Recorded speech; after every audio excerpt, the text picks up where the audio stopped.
For this activity, I'm asking you to pick 3 quotes and prove one of these assertions. So one is that Victor Frankenstein is inhuman and inhumane, and I've included the definitions of both of those words. Obviously, we all think we know what it means to be human, and we think we know what it means to be humane, but actually looking at the definitions I've posted can help you kind of think through the word and its implications in this story.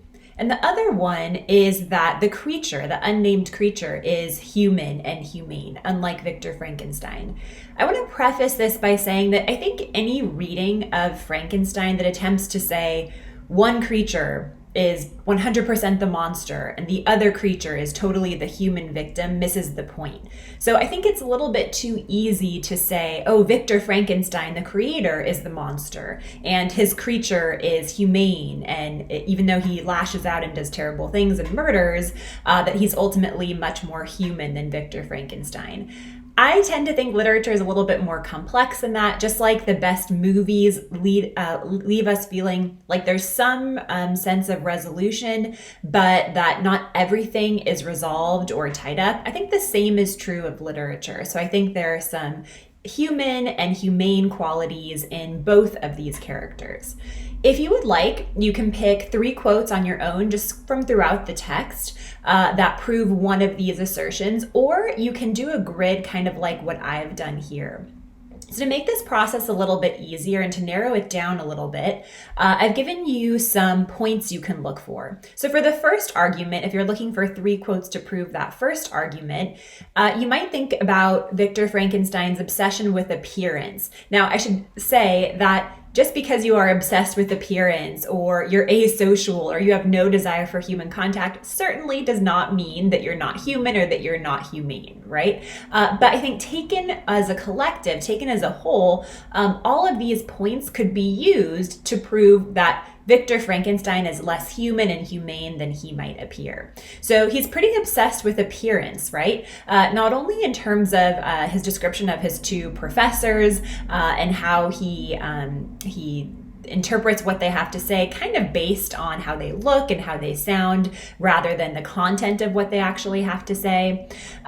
He also is pretty focused on the creature's hideous appearance and can't seem to get past that. When he describes Elizabeth, even though obviously he's complimentary towards Elizabeth, he seems to conflate her outward appearance with her inward goodness. So he does seem pretty preoccupied with exteriors. Again, that on its own doesn't mean he's a monster, but we're taking all of these things together. You could also talk about his irrationality. Now, certainly plenty of people are irrational, but Victor Frankenstein, for someone who's incredibly smart and creative, and who's also a scientific thinker like he is, he has some pretty irrational, even hysterical moments. Selfishness. Some might say this is the epitome of being human, but I think we could also point out here that Victor Frankenstein's selfishness gets him into a lot of trouble. And because he's so focused on himself, he is unable to see the creature's whole MO. The creature doesn't want to kill Frankenstein. He wants to kill the people that Frankenstein loves so that he can get to Frankenstein. So, for example, if I were looking for a quote about Victor Frankenstein's selfishness, I might choose this one and then put it in the box right here. Victor remembers the creature's ominous promise to be with him on his wedding night.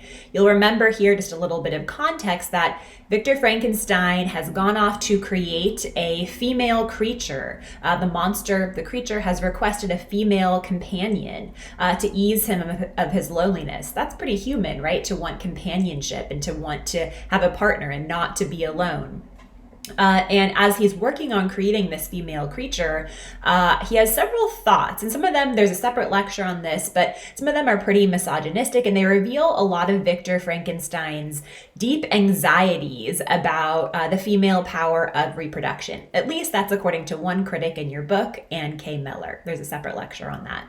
But he decides that he cannot risk creating this female creature who, one, might reject the monster because the monster is hideous, and also also, he seems to suggest that he's afraid that she might prefer human men. So there's some fear of what the female creature might do to human men, but also that they will create a new species, a new being, a new species of being that could destroy humanity. And he doesn't want to be to blame for that. I think there's more going on there than he says or than he reveals, but that's what's happening in that passage.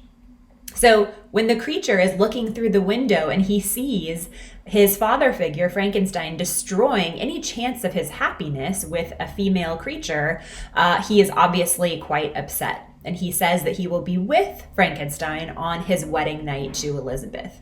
Now, I think to the reader, it's pretty obvious what's going to happen here. We think, uh-oh, this does not look good for Elizabeth. But of course, Frankenstein is so focused on himself that he's unable to see that.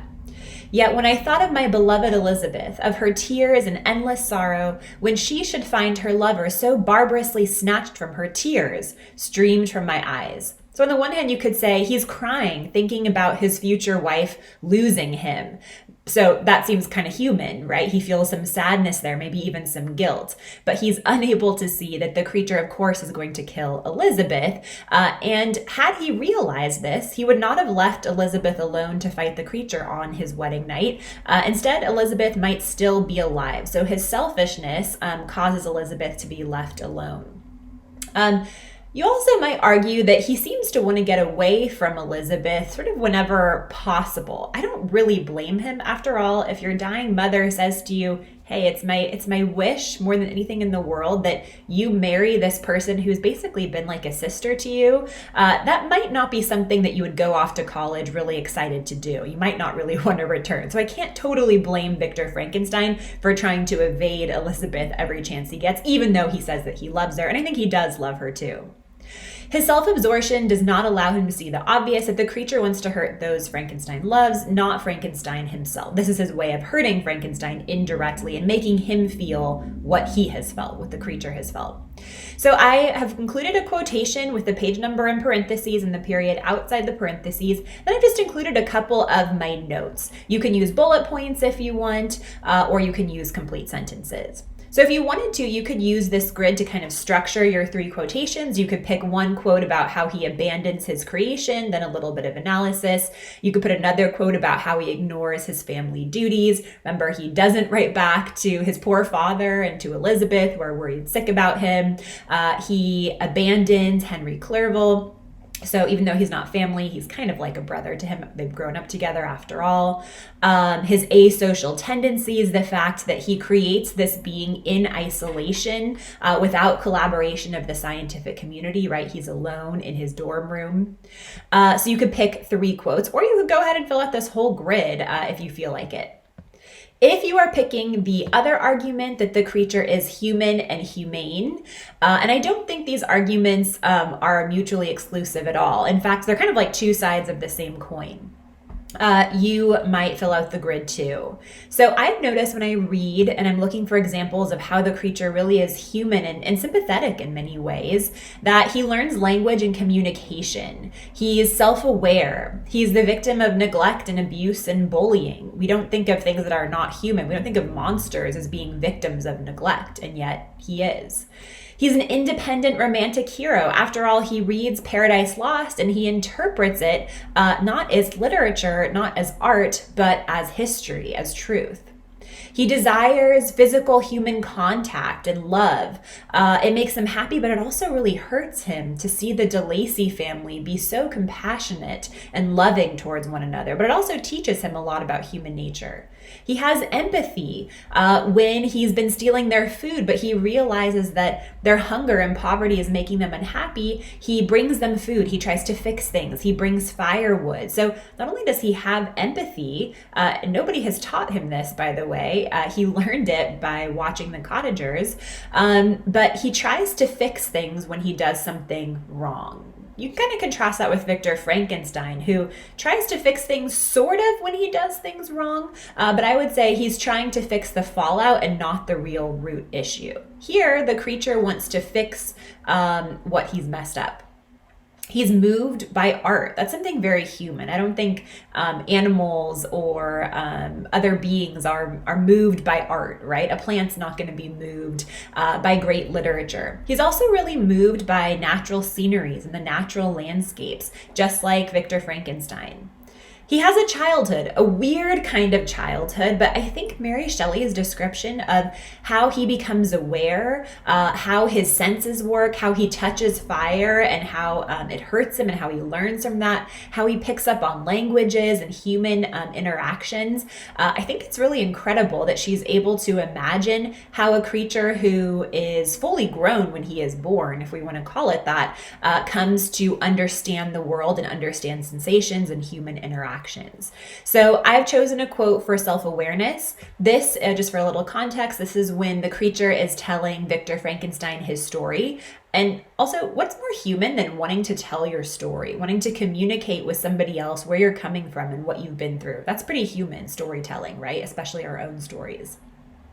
And now hasten to the more moving part of my story. I shall relate events that impressed me with feelings which, from what I was, have made me what I am. So I thought this was really compelling. Even though it seems like just the creature saying, okay, now I'm going to tell you my story, he is self-aware enough and he understands human nature enough to understand what will move the listener, what will move Victor Frankenstein.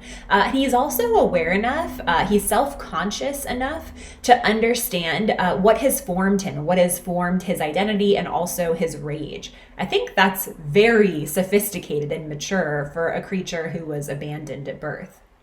So he understands what will stir feelings in others. He understands the experiences that shaped him. And he has an awareness of the source of his anger and his conflicting emotions of warmth and wrath. After all, he says he didn't start off vengeful.